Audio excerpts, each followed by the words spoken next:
Guys, let's talk about the World Cup qualifiers. As a kid growing up, my fondest memory of the World Cup when Ghana plays is the song. Yenye o Ghana Black Stars, yena yenye yenye, Ghana Black Stars, yena yenye. Now the Black Stars failed to qualify to the AFCON. Going to this World Cup qualifiers, they have only one job to do, to redeem themselves. And we need them to do that because I want Grace Ashi to come with a different song to ginger our boys. And I'm here with Seram and Chanana to dig into the squad. Otto is yet to name the players, and we are here to take a look at players who are likely to make the squad. We have already talked about goalkeepers and defenders. Today, we are talking about midfielders. But before we jump into it, don't forget to like, subscribe, and also turn on notification. Guys, just tell me, what's your fondest memory of the World Cup? Anytime Ghana goes. For me, 2006. I loved it because of the song and everything. Talk to me about your fondest memory of the World Cup. 2010 World Cup. That's how the rap that I did, no. Can you give us a freestyle? Hey, you can't. Ghana for Obama when you Yeah, I forgot it. Sarah. For me, I would say the 2010 World Cup. The World Cup song itself, I mean, it was very appealing to my ears. That song. Waka waka, No, there was another song be like that. Give me freedom, give me fire. That song. You see that time to rise from the group stages, the Black Stars they were playing. The song and then they play. Charlie. So guys, let us know yours down below in the comments. What has been or what is your fondest memory of the World Cup? Anytime Ghana, please. Now guys, let's talk about the midfielders. We have some pretty good midfielders in the national team. They are doing well for their club side. And I want us to begin with Thomas Partey, Odumasu Krobo boy, a Shaman boy. Oh boy. Playing very well for Arsenal this season. Plays numerous positions under Mikel Arteta. We did not see him in the two games we played in the AFCON qualifiers, but he's ready to be back into the team. Otto visited him. I want you to tell me what he brings into the team differently to help us qualify to the World Cup, because I feel like with his form, we actually need him.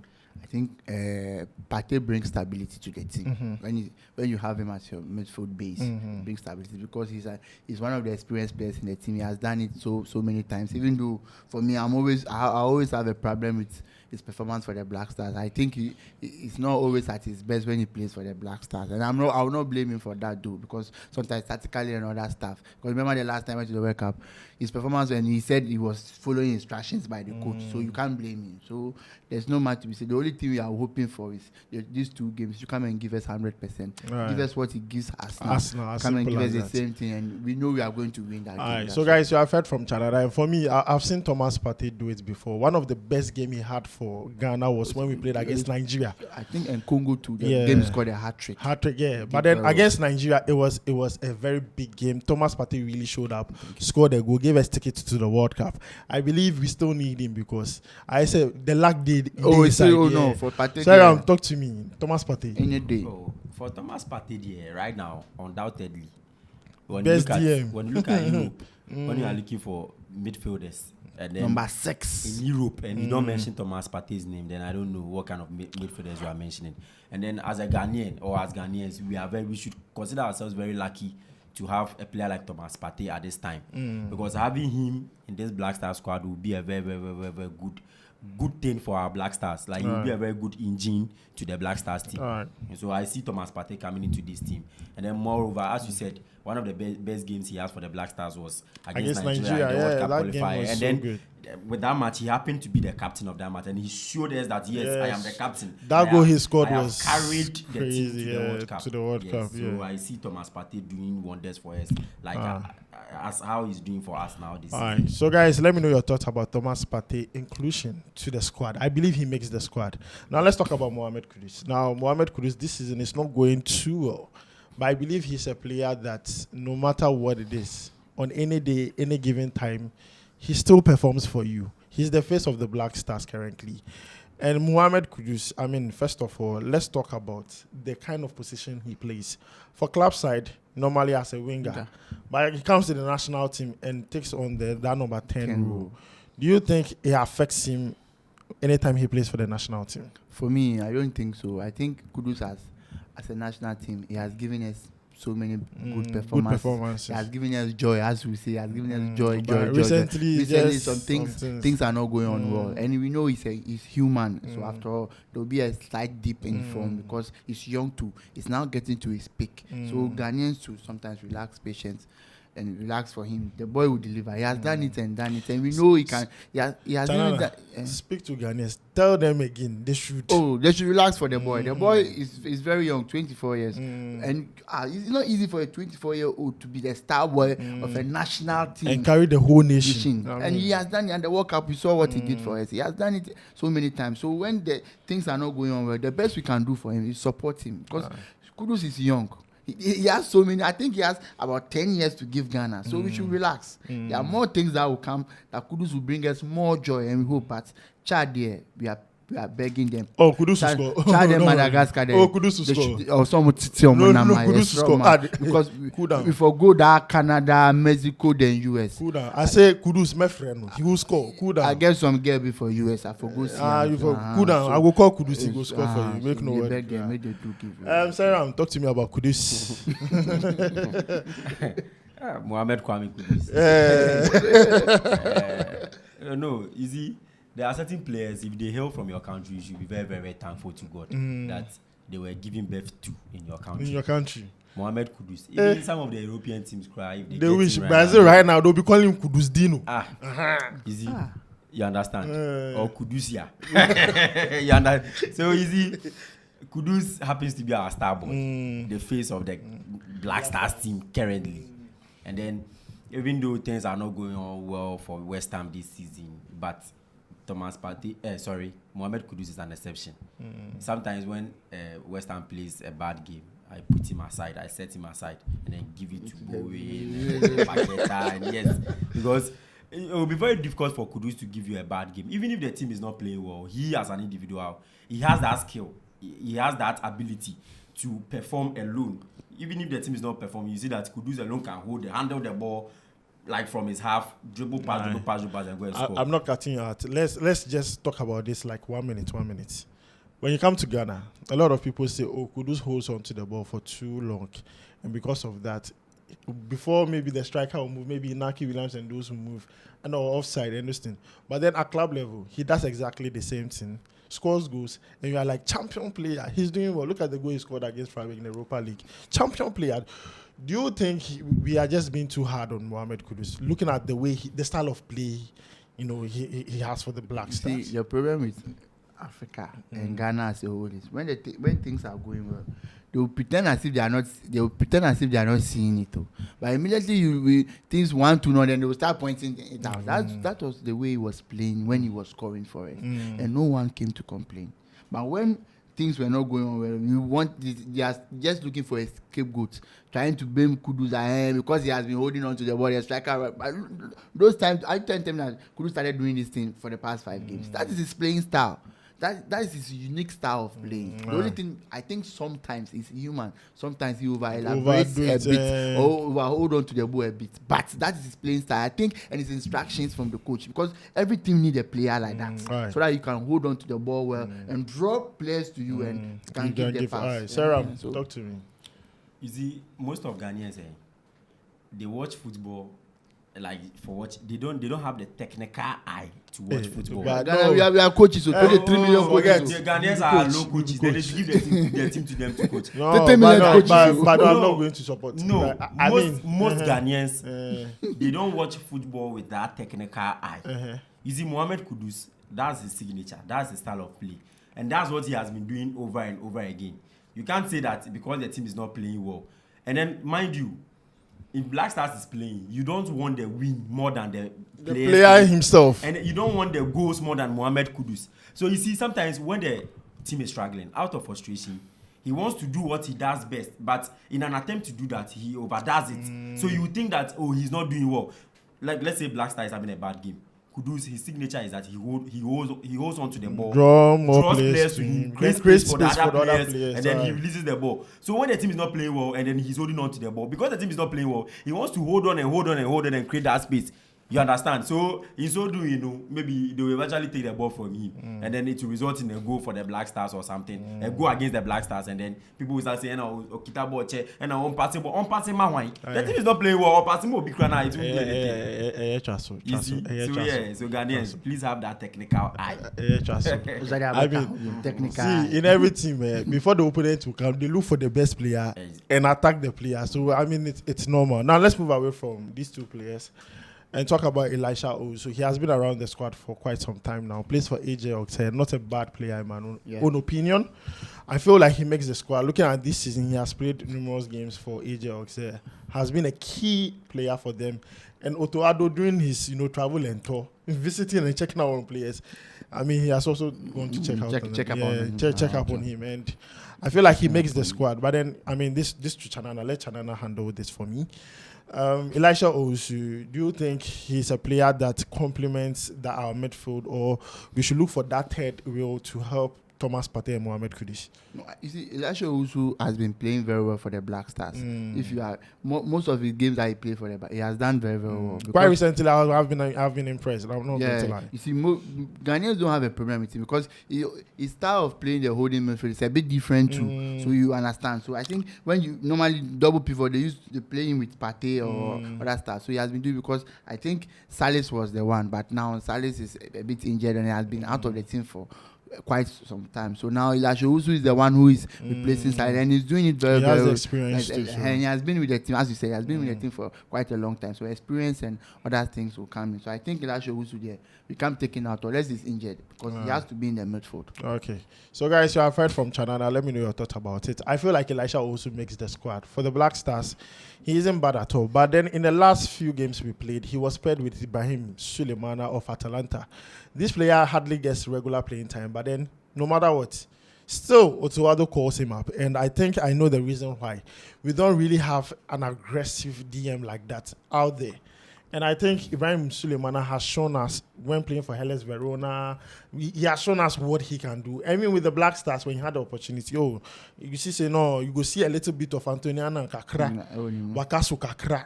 You understand? He has shown us that. Sarah, talk to me about Ibrahim Sulemana, what he brings, and whether he makes the squad. Because he has not played a lot of games. He has not played a lot of games this season. Okay, so with Ibrahim, this season you can see that he hasn't really played much for Atlanta. He has played a number of five games out of the total number of matches Atlanta has played. But then I don't see that I don't see that to be performance based. I think that the squad that Atlanta has right now, there's no way. I mean, he's going to be starting and then playing more matches for them. So with the few that he has played, that shouldn't take it away from Sulemana that he's a very good player. For me, I like the way he plays. I like his style of play. And then one thing that I always say is that when coaches are making selections, normally they look at the club you are playing for, what the club is doing. So for a player like Ibrahim who is playing for Atlanta, even though he's not playing regularly, you should know that and then Atlanta is also in good form. Just recently that in the Champions League, I mean, they failed to find their feet, and then Club Brugge did justice to them. But aside that, I see Ibrahim Sulemana making the squad and then helping the likes of Kudus and Partey to excel the Black Stars. All right, so guys, you have heard from Saram. Let me know your thoughts about it. Do you think Ibrahim Sulemana makes the squad? He has not really played a lot of games, but then anytime in the Black Stars, he's a good player. I think we can still have him around. The next player I want us to talk about is Francis Abu. Now, Francis Abu plays in Belgium. He's not a bad player, right to dream player, and I think he has a relationship with the other players in the team. If you're a right to dream player, definitely the philosophy is in here. So with that relationship, I think it would be good to have him in the squad. And Addo, since his second coming, a fair player a couple of times, the player too has played a couple of times. I still see him. And then the call up, probably on our bench, just in case something. Second half, he go fit come then, come the game inside, come do one or two things. But then I don't know if Addo is taking his eye somewhere. But this player, I feel like definitely he makes the squad for me. I don't know for you guys if you have anything to add. You see, Francis Abu plays for Cercle Brugge, and we all saw what their senior men's Club Brugge. They are in the same league, the same league. Did to Atlanta. So now the Belgium league is not a joke anymore. It's very hot. So if you have a player that has played almost 20-something matches for Cercle Brugge with 4 assists, that tells you he's doing very, very well for Cercle Brugge. So with a player like this, bringing him to the squad, we also right to dream. Now our players, most of them are from right to dream. So even coming to the squad, the integration will be a bit easier for him.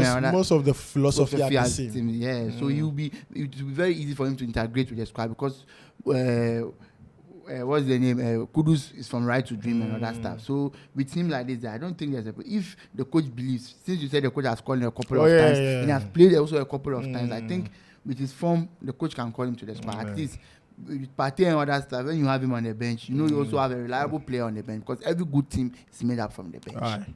So guys, you have heard from Chanara, and the next player I want to talk about is quite controversial, Michael Baidoo. When he was playing for Elfsborg, no one talked about this player than me. In fact, almost every week I was talking about him because he was scoring goals for Elfsborg, both in the league and also in Europe. But then he made a surprising move to Championship, to Plymouth. Plymouth, who are now struggling for survival in the Championship. They are going. They sit bottom. Rooney almost collapsed that team. And I was shocked. Yeah, I was shocked he moved to that team. But then my question is, looking at his move, does he, worry his chances of making the Black Stars? Because, boy, relegation team in the Championship. I mean, also a midfielder, Ghana. That place we are sport for choices. So, do you think it worries him, like for his selection into the national team, his call up? You see, that player himself, I'm still wondering how they managed to, convince him his money. Elfsborg that was playing Europe, the Europa League and everything. And then I don't know, Charlie. It's because of this. Money sweet. Benjamin. I mean, that could also be a factor. But no, aside that, you see, every time I sat down and then I was like, how were they able to convince this player? Leave, European football and then come to which imply Plymouth. In Championship, they are the last. Only wonders now. Say Liverpool were critics are upset. Okay, fine. But aside that, he's a very fine player. Oh, very good player. Like Baidoo, you see, I've watched him a couple of times at Elfsborg. I mean, even for the national team. You see, and then he's a very fine player. But as you said, his move from Elfsborg to Plymouth can worry his chances of playing for I'm just wondering, because you see, one thing most people don't know is that, and I'm saying this again, when coaches are selecting players, they look at the club you are playing for. Because if you are playing in a good club under a good coach, your chances of you playing well or being tactically good is high because you are playing under a good coach. But if you, as you said, Rooney collapsed, if you are playing under coaches or managers that are not good, it means that tactically, even if you trim, when the going gets tough, sometimes when the going gets tough, the players they think, when I was in my club level, Mourinho told me this, Guardiola told me this, let me do this.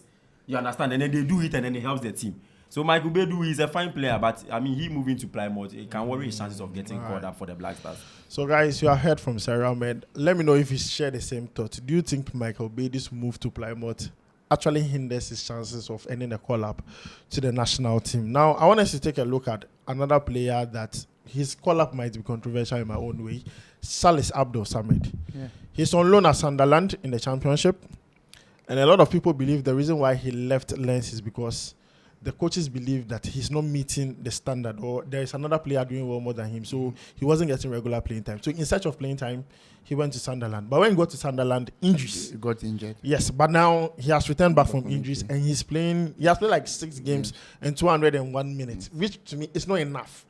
But do you think this is like enough for Otto to say, okay, now you are playing, you have experience, come into the national team, help me play in the World Cup qualifiers? You see, Salis, he was an undisputed starter in the team. So I think that might play in his favor. And since he's back from injury, the coach might say he has done it, and he's very reliable. So the coach can just call him just based on that.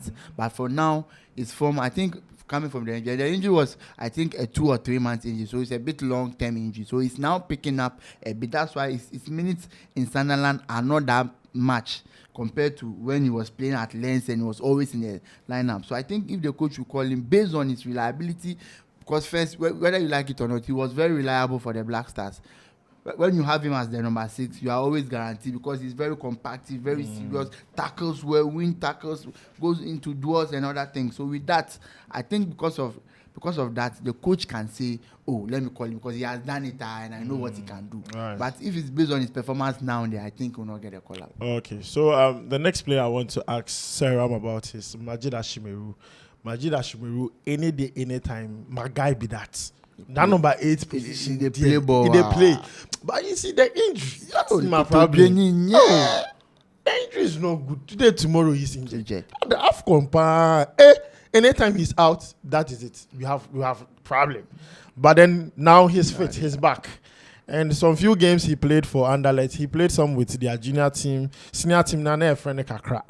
Sarah, talk to me. Looking at the fact that he's back, do you think Anderlecht allows the player to, join the national team for these qualifiers? Why wouldn't they allow? Oh, he just came back from injury. He just came back. Okay, so I mean, it will be an issue for discussion between the national team and then the management of Anderlecht. But for me, Majeed Ashimeru there, I fell in love with that player when we played the AFCON. I mean, he played so well. And then I didn't even know why he wasn't getting called out for the Black Stars. You see, this is the problem I have with them. This guy was performing well. He was playing good, but he wasn't getting called. No, he was injured. That's what he's an injury. Oh no, but he used to play for. I've forgotten. He used to play for one team like that, and then he was doing well, but he wasn't getting called out for the Black Stars. I know that he has been part of the Black Stars for a long time. The only thing is just that he likes getting injured. You see him playing well when there's almost 2-3 weeks to call up. No, then he gets injured, and they will just ignore him. That's why I realized that maybe they ignore him for a while because of that. They want him to be fit. And because you see him performing well, getting to 2 weeks, 3 weeks to the international break, they will tell you the guy is injured. You say, because sometimes you were expecting, you see him everywhere in the media. Ashimeru is on form. Before you realize, they say the guy is injured. I don't know why there's a problem there. Kufichre number 8. We're prasa. Ashimeru number 8. We're prasa. You see, if not for injuries, this Black Star team, when it comes to our midfield, we don't get problem. Midfield, they don't get problem. Battling a lot of countries when it comes to like quality and then but with Majeed Ashimeru, putting injuries aside, he's a very good player. He's supposed to make the squad. But I mean, he's now coming back. That's why I'm saying that if the team deems him like, okay, let's let him go and play, because this is qualifiers. So they will chat best slide there. If it's possible. So to me, I'm going to put an asterisk to his name because I mean I'm not too sure he makes the squad. So but then there are possible replacements that I want us to talk about. First, Augustin Bouache, Saint-Etienne, French Ligue 1. 3 goals for the player. I mean, fantastic player by our standard. Coming through the Ghana system and everything. I feel like he's a player that already is showing us a lot in the French Liga. Can come in and replace some of these injured players. Augustin Bouache, fantastic player. Second player, I believe, definitely comes in, makes a bit of changes. Forcing Amankwa, Norwich City. Okay. Solid player. 2 goals, 2 assists. Solid player by our standard. He ended the call up quite some time under Otto. I mean, Otto himself said that the player to cycle. He's a very good player. So in my own opinion, with the injuries we have, don't be surprised. To me, these 2 players could be surprise packages in like Otto's call-up. Yeah. Forcing Amankwa and also Augustin Bouache. So guys, these are the midfielders. If you have any other midfielders somewhere, you can just add them. Oh, I think with the midfielders. That's it. Yeah. Okay. So guys, 10 midfielders. 10 midfielders Otto has to choose from. And Otto, it's your job to do that. You are being paid to do that. You have Shafa with you to help you. So at this point, we don't want to hear. You should not let Shafa in. We don't want to hear that. Player will say. Just call the right players to help you win these qualifier games. It's Chad. It's Madagascar. They know reach. It's Ghana we are talking about. Chad and Madagascar, we can even carry. Asante Kotoko and House of Folk to play this game. We go give Nations them. FC we expect them to beat. We go give them Otto. But it's Ghana, Chad. It will be a big game. You see, Ghana is the Manchester United of Africa. I'm not going to lie. Please, we don't like that name. Please, no, we are. We don't like Manchester. See, no. Small game. It will be one of the most difficult. You will be sure Chad will come to Ghana. They go to play we for now. So guys, this is where we end it. Midfielders, we have talked about it extensively. My guys are here, my friends are here, Chanana Sarah. Make sure to follow them on social media. My name is Sedem. We'll make sure to see you in the next one where we talk about forwards. My name is Sedem. Charlie, we go vibe.